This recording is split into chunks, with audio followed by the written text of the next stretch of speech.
Global সাউথের দেশগুলোর মধ্যে দ্রুত জনপ্রিয় হয়ে উঠছে পাকিস্তানের তৈরি JF-17 থান্ডার যুদ্ধ বিমান। স্বল্প মূল্যের হলেও আধুনিক প্রযুক্তি ও কার্যকর যুদ্ধ ক্ষমতার কারণে এই যুদ্ধ বিমানটি আন্তর্জাতিক অস্ত্র বাজারে বিশেষ নজর কেড়েছে।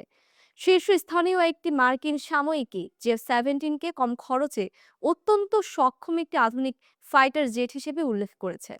প্রতিবেদনে বলা হয়েছে, একই শ্রেণীর অন্যান্য যুদ্ধ বিমানের তুলনায় JF-17-এর দাম প্রায় এক তৃতীয়াংশ কম।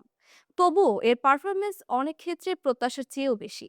সাময়িকীতে উল্লেখ করেছে, অনেক যুদ্ধবিমান শুধু প্রদর্শনী ও এয়ার শোতে নিজেদের সক্ষমতা দেখালেও JF-17 বাস্তব যুদ্ধক্ষেত্রেই কার্যকারিতা প্রমাণ করেছে।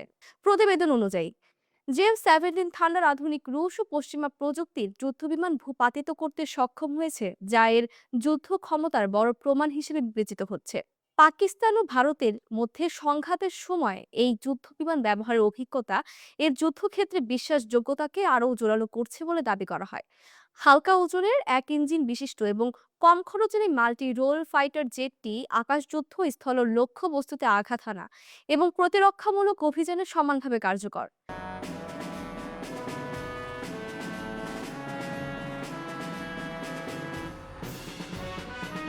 এই বহুমুখী সক্ষমতায় গ্লোবাল সাউথের দেশগুলোর কাছে JF-17-কে আকর্ষণীয় করে তুলেছে।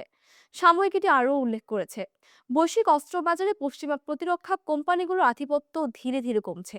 তাদের জায়গা দখল করছে পাকিস্তান, তুরস্ক ও দক্ষিণ কোরিয়ার মতো দেশগুলো, যারা তুলনামূলকভাবে কম খরচে কার্যকর যুদ্ধ পরীক্ষিত সামরিক প্রযুক্তি সরবরাহ করছে।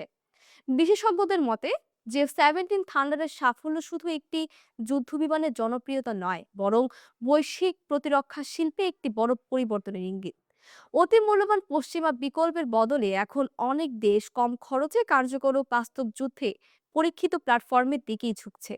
এই পরিবর্তিত বাস্তবতায় গ্লোবাল সাউথের জন্য পাকিস্তান একটি গুরুত্বপূর্ণ প্রতিরক্ষা প্রযুক্তি সরবরাহকারীতে পরিণত হচ্ছে।